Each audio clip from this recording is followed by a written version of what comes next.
መስቀል እንደተሸከመ ሲወድቅ አያነሱትም ነበር። ማንሳት ይቅርና እዚያው ላይ እንደወደቀ ይረግጡት ነበር በእግራቸው፣ በጥፊም ይመቱት ነበረ። ግፉ በስፍር ስለነበረ እንደወደቀም ሲረግጥና ሲገላታ በማየታቸው ሆድ ባሳቸው፣ አዘኑ። እሱ መከራ የሚቀበለው ሰውን ለማዳን፣ ግን እነሱ ስላዘኑና ልባቸው ስለበዛ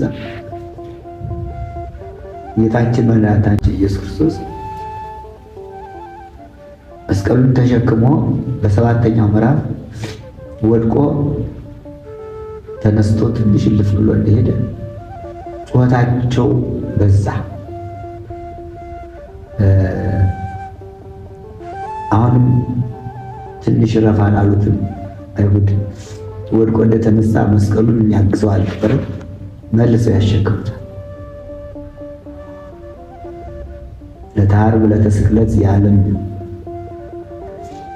የተስፋና የመዳን ቀን ቢሆንም ለእሱ ግን ለባለቤቱ ለኢየሱስ ክርስቶስ ግን የመከራ ቀን ነበርና ጩኸቱ በጣም በዛና ሲያለቅሱ ዝም አላላቸው። አዋልደ ኢየሩሳሌም ይትምከያኒ፣ እናንተ የኢየሩሳሌም ልጆች፣ የኢየሩሳሌም ሴቶች ቅዱሳት አንስት ለእኔ አታልቅሱልኝ፣ እኔ ዓለምን ለማዳን ስለመጣሁ ይህ መከራ ወድጄ በፈቃዴ የተቀበልኩት መከራ